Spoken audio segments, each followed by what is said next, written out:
প্রিয় ভাই ও বোনেরা, ধরুন আপনি আপনার কোনো গুরুত্বপূর্ণ বন্ধুর সঙ্গে বসে আছেন, কিন্তু পুরো সময়টি আপনার বন্ধুর দিকে তাকিয়ে আপনি কথা বলছেন না। আপনি ফোনে মনোযোগী আছেন। আপনার বন্ধুটি কি তখন খুশি হবে? ঠিক একইভাবে আপনি নামাজে দাঁড়ালেন, কিন্তু আপনার মন নামাজে নেই। শুধুই নামাজ পড়তে হবে বলে আপনি নামাজ পড়তে আসছেন। এ অবস্থায় আল্লাহ তাআলা কি আপনার এই ইবাদতে সন্তুষ্ট হবেন? এমন ইবাদত আমাদের হৃদয়কে আলোকিত করে না, শান্তি দেয় না, এবং এমন ইবাদত যা কিনা আমরা অমনোযোগী অবস্থায় করি তা আমাদের দৈনন্দিন জীবনে কোনো পরিবর্তনও আনে না। এটা হলো শুধু করতে হবে এই ধরনের নামাজ। আর যে নামাজ পড়া হয় ভালোবাসায়, যেই ইবাদতে আমাদের হৃদয় জীবন্ত থাকে, আল্লাহর সামনে নম্রতায় উপস্থিত থাকে, সেই ইবাদত আল্লাহ তাআলার কাছে অত্যন্ত প্রিয় হয়। প্রতিটি কোরআনের শব্দ যখন আমরা বুঝে পাঠ করি, তখন সেটি আল্লাহর সাথে আমাদের যেন সরাসরি কথোপকথন হয়। এমন দোয়া আমাদের হৃদয়কে খুলে দেয়। এবার কল্পনা করে দেখুন, আপনি আপনার অত্যন্ত প্রিয়জনের সঙ্গে বসে আছেন। আপনি সম্পূর্ণ মনোযোগ দিয়ে তার কথা শুনছেন, তার সঙ্গে আপনার অনুভূতি ভাগাভাগি করছেন। এমন সম্পর্ক কতই না মধুর। ঠিক একইভাবে মনোযোগী হয়ে যখন বান্দা নামাজে দাঁড়ায়, তখন সেটি আল্লাহ তাআলার সাথে এক অন্তরঙ্গ সম্পর্কের মতো হয়ে যায়। আর এমন ইবাদতে হৃদয় শান্ত হয়, আত্মা শক্তিশালী হয়, আর আমাদের জীবনও আলোকিত হয়। আপনি নিজেই পরীক্ষা করে দেখুন। এরপর আপনি যখন নামাজে দাঁড়াবেন, সেটি যেন শুধুই আপনার শরীরের ওঠা বসা না হয়। নামাজে দাঁড়াবেন যখন, শরীর দিয়ে নয়, পুরো হৃদয় নিয়ে দাঁড়ান। প্রতিটি শব্দে আল্লাহকে মনে রাখুন। এমনটি ধরে রাখুন যেন আল্লাহ তাআলা স্বয়ং আপনাকে দেখছেন। তিনি অবশ্যই আমাদেরকে দেখেন। যখন আপনার আত্মায় এমন অনুভূতি আসবে যে আপনি আল্লাহ তাআলার সামনে দাঁড়িয়ে আছেন এবং তিনি আপনাকে পর্যবেক্ষণ করছেন, দেখবেন নামাজের প্রতি শ্রদ্ধা কতটুকু বেড়ে যাবে। নামাজের সৌন্দর্য আপনার কাছে আলাদা রূপে ধরা দেবে। প্রায় সময় আমরা অবহেলা নিয়ে নামাজে দাঁড়াই, নামাজ পড়াকে বোঝা মনে করি।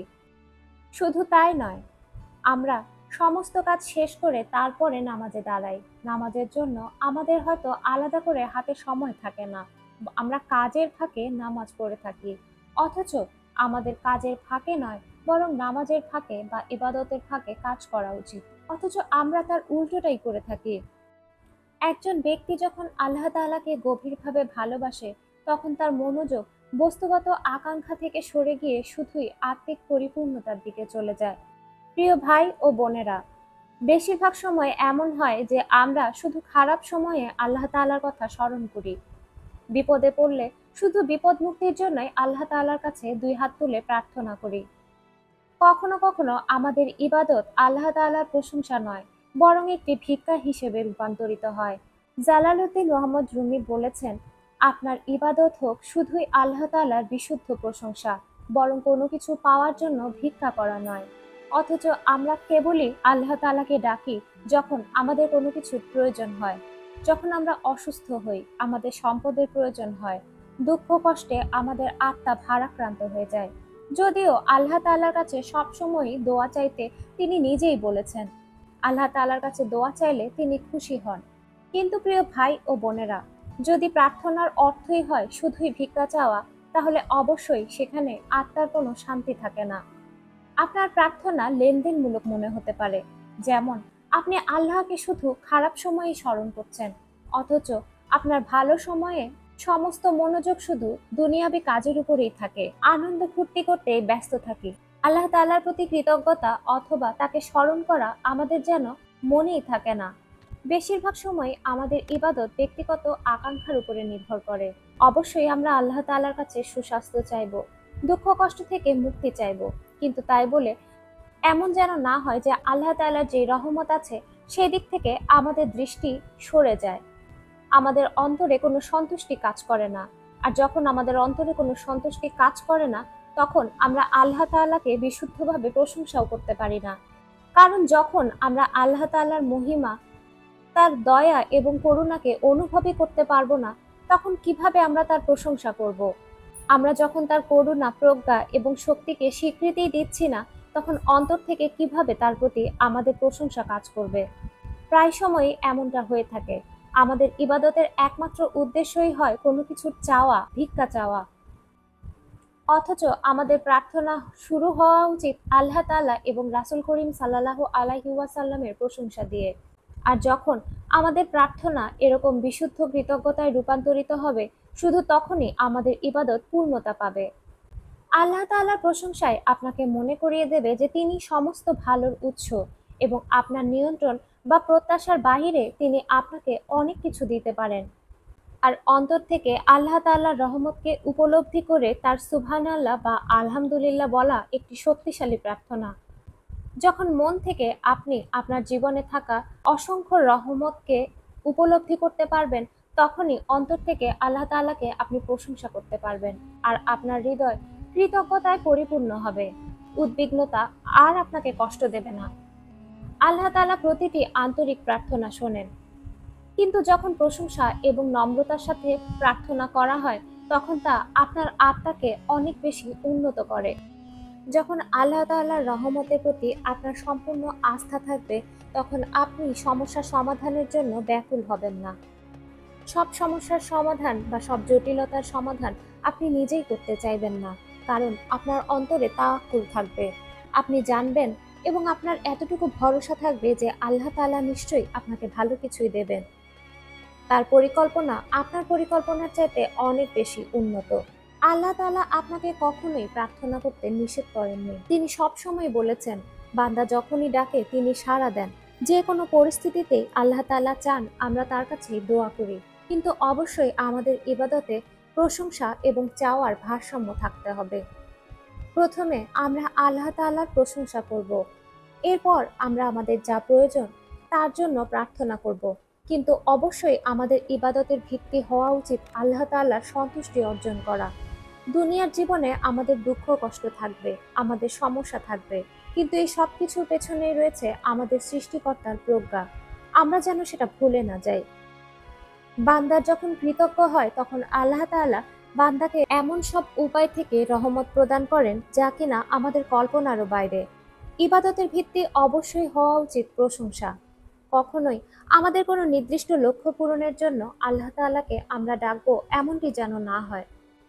রাসূল করিম সাল্লাল্লাহু আলাইহি ওয়াসাল্লাম বলেছেন, যখন তোমাদের কেউ নামাজ পড়ে তখন সে যেন আল্লাহর প্রশংসা করে এবং নবী রাসূলদের উপর দরুদ পাঠ করে তারপরে শুরু করে। অতঃপর তার প্রয়োজন যেন প্রার্থনা করে। অর্থাৎ আমাদের নামাজ যেন আল্লাহ তাআলার সাথে ভালোবাসার চিঠির মতো হয়, কেনাকাটার তালিকা নয়।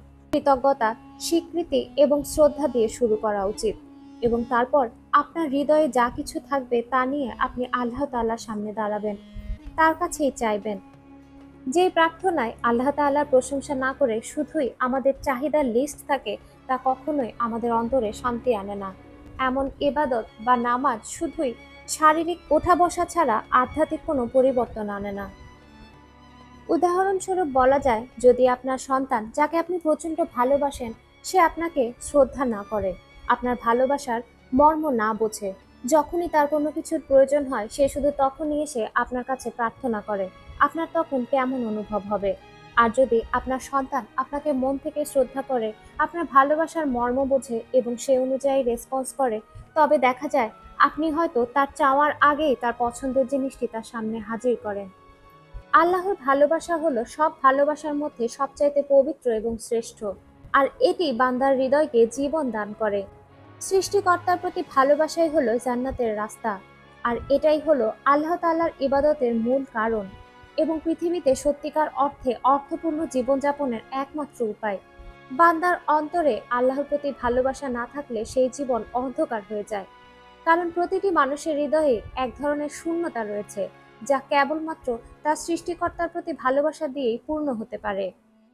এই ভালোবাসা ছাড়া মানুষের জীবন দুঃখ, কষ্ট, যন্ত্রণা এবং অনুশোচনায় পূর্ণ থাকবে। দুনিয়াতে মানুষ সর্বোচ্চ স্তরের আনন্দ উপভোগ করতে পারে, কিন্তু এই জীবনের আনন্দ হলো সমুদ্রের এক ফোঁটা পানির মতো। প্রকৃতপক্ষে আত্মা, হৃদয় এবং মানুষের শরীরকে সৃষ্টি করা হয়েছে তার রবকে জানা এবং ভালোবাসার জন্য। আর পৃথিবীতে সবচেয়ে তৃপ্তিদায়ক দিক হলো আল্লাহ তাআলাকে জানা এবং ভালোবাসা। জান্নাতে সবচেয়ে বড় আনন্দ হবে আল্লাহ তাআলাকে দেখতে পাওয়া। রবকে ভালোবাসাই হলো ঈমানের মূল ভিত্তি। আল্লাহ তাআলা বলেন, এমন কিছু লোক আছে যারা অন্যদের আল্লাহর সমকক্ষ মনে করে। তারা তাদেরকে এমনভাবে ভালোবাসে যেমনটি রবকে ভালোবাসা উচিত ছিল, কিন্তু মুমিনরা আল্লাহকে আরো বেশি ভালোবাসে। প্রিয় ভাই ও বোনেরা, দুনিয়াবি কাজকর্মে আমরা এতটাই মগ্ন হয়ে থাকি যে আমাদের সংসার, সন্তান, আমাদের আত্মীয় স্বজন বা আমাদের প্রিয়জনদেরকে আমরা এত বেশি ভালোবাসি, অথচ আমাদের সবচেয়ে বেশি ভালোবাসা উচিত ছিল আমাদের রবকে। দুনিয়ায় যখন আমাদের একমাত্র চাওয়ার বিষয়বস্তু হয়ে যায়, তখনই মানুষ এভাবেই রবকে ভুলে যায়। আর যখন কোনো ব্যক্তির অন্তরে আল্লাহর প্রতি ভালোবাসার অভাব থাকে, তখন সেই দেহ হয়ে যায় আত্মাবিহীন। আমাদের জীবনের মূল উদ্দেশ্যই হলো আল্লাহ তাআলার ইবাদত করা, আর এই ইবাদতের মধ্যে রয়েছে নম্রতা এবং ভালোবাসা। ভালোবাসা ছাড়া কোনো ইবাদত নেই, কারণ শ্রদ্ধা এবং ভালোবাসাই হলো ইবাদতের প্রাণ। যে ব্যক্তি আল্লাহর প্রতি ভালোবাসা থেকে তার আনুগত্য করে, শুধুমাত্র আল্লাহ তাআলার সন্তুষ্টি অর্জনের জন্যই ইবাদত করে, আর যে ব্যক্তি শুধুই তার প্রয়োজন মেটানোর জন্য আল্লাহ তাআলার কাছে ভিক্ষা করে, এই দুইয়ের মধ্যে অনেক পার্থক্য রয়েছে। এক হলো সন্তুষ্টি অর্জনের জন্য ইবাদত করা, আর দুই হলো শুধুই ক্লান্তিকর বাধ্যবাধকতা থেকে আনুগত্য করা। যে বান্দা আল্লাহ তাআলার সন্তুষ্টির উদ্দেশ্যে সিজদা করে এবং যে বান্দা শুধুই নামাজকে বোঝা এবং বিরক্তি বোধ করে সিজদা করে, এই দুইয়ের মধ্যে অনেক পার্থক্য রয়েছে। কারণ ভালোবাসাই হলো ইবাদতের মূল চালিকা শক্তি এবং প্রেরণা। আল্লাহকে ভালোবাসা এবং তার ভালোবাসার কাজ করার মাধ্যমে অন্তর্প্রকৃত আনন্দ লাভ করে। তিনি হলেন আল গাফফার, পরম ক্ষমাশীল। তিনি ক্ষমা করতে ভালোবাসেন। আমরা যদি তার কাছে পাপের পাহাড় নিয়েও যাই, তবুও তিনি আমাদের ক্ষমা করবেন, এবং আমরা যখনই অনুতপ্ত হৃদয়ে তার কাছে ফিরে যাই, তিনি আনন্দিত হন। যিনি কখনোই আমাদের দোয়া প্রত্যাখ্যান করেন না। আমাদের মানুষদের মধ্যে এমন প্রবণতা রয়েছে যে আমরা একবার কারো উপকার করলে দ্বিতীয়বার সেই মানুষ যখন আবারও উপকারের জন্য আসে, আমরা বিরক্ত হই। অথচ আমাদের প্রভু, তিনি কখনোই তার রহমত প্রদান করতে ক্লান্ত হন না। আমরা তার কাছে যতই দোয়া চাই, যতই প্রার্থনা করি, তিনি অবশ্যই আমাদেরকে আরো খুশি মনে তা দান করেন। বরং আমরা যখন তার কাছে প্রার্থনা করি না, তখনই তিনি ক্রুদ্ধ হন। আল্লাহ তাআলা বলেন, নিশ্চয়ই আল্লাহর বন্ধুদের কোনো ভয় নেই এবং তারা দুঃখিতও হবে না। আর রবকে ভালোবাসা তখনই সম্ভব যখন আমরা তাকে দুনিয়ার সবকিছুর চেয়ে বেশি পছন্দ করব। অবশ্যই তাকে পিতামাতা, সন্তান, স্ত্রী, বন্ধু বান্ধব এবং দুনিয়াবী সম্পদের চাইতেও বেশি ভালোবাসতে হবে। আল্লাহ তাআলা বলেন, বলো, যদি তোমার পিতামাতা, সন্তান, ভাই বোন, স্ত্রী, পরিবার, তোমার অর্জিত সম্পদ, তুমি যে ব্যবসা পতনের আশঙ্কা করো এবং যে ঘর বাড়িকে তুমি ভালোবাসো, যদি এগুলো সব তোমার কাছে আল্লাহ, রাসূল এবং তার পথে সংগ্রাম করার চেয়ে বেশি প্রিয় হয়, তাহলে অপেক্ষা করো যতক্ষণ না আল্লাহ তার আদেশ দেবেন। আল্লাহ অবদ্ধ সম্প্রদায়কে পথ দেখান না। এমন একটি উদাহরণ হলেন কিংবদন্তি সাহাবী মুসআব বিন উমাইর। রাসূল করিম সাল্লাল্লাহু আলাইহি ওয়াসাল্লাম একবার তাকে কোমরে ভেড়ার চামড়া বাঁধা অবস্থায় আসতে দেখেন। অথচ ইসলাম গ্রহণের আগে তিনি যেই দামি পোশাক পরতেন, এই ছিল তার সম্পূর্ণ বিপরীত। রাসূল করিম সাল্লাল্লাহু আলাইহি ওয়াসাল্লাম বললেন, এই লোকটির দিকে তাকাও, যার হৃদয় আল্লাহ তাআলা আলোকিত করেছেন। অথচ আমি তাকে দেখেছি যখন তার পিতামাতা তাকে সর্বোত্তম খাবার এবং পানীয় সরবরাহ করতেন, কিন্তু আল্লাহ এবং তার রাসূলের ভালোবাসা তাকে এমন কিছুর দিকে ঠেলে দিয়েছে যা তুমি দেখতেই পাচ্ছ। আল্লাহ তাআলার ভালোবাসা অর্জন করাটা একটি যাত্রার মতো। এই যাত্রার শুরুতেই অনেক বান্দাই দ্বিধাগ্রস্ত হতে পারে, কারণ আল্লাহ রাসূলের আদেশ পালন করা অনেকের কাছে কঠিন বলে মনে হয়। মানুষের হৃদয় কামনা বাসনার দ্বারা বন্দী থাকে। তবে ইবাদতের মাধ্যমে আল্লাহর প্রতি ভালোবাসা বৃদ্ধি পাওয়ার সাথে সাথে সে নিজেকে দুনিয়াবী ইচ্ছা থেকে মুক্ত করে। আল্লাহ ছাড়া অন্য কারো ভালোবাসা ধীরে ধীরে ম্লান হয়ে যায় এবং আল্লাহর পছন্দগুলোই তার নিজস্ব পছন্দ হয়ে ওঠে। আল ওয়াদুদ, পরম প্রেমময় আল্লাহ তার ভালোবাসাকে আমাদের কাছে প্রচণ্ড গরমের দিনে শীতল পানীয়র চেয়েও আরও বেশি প্রিয় করে তুলুন। আমিন।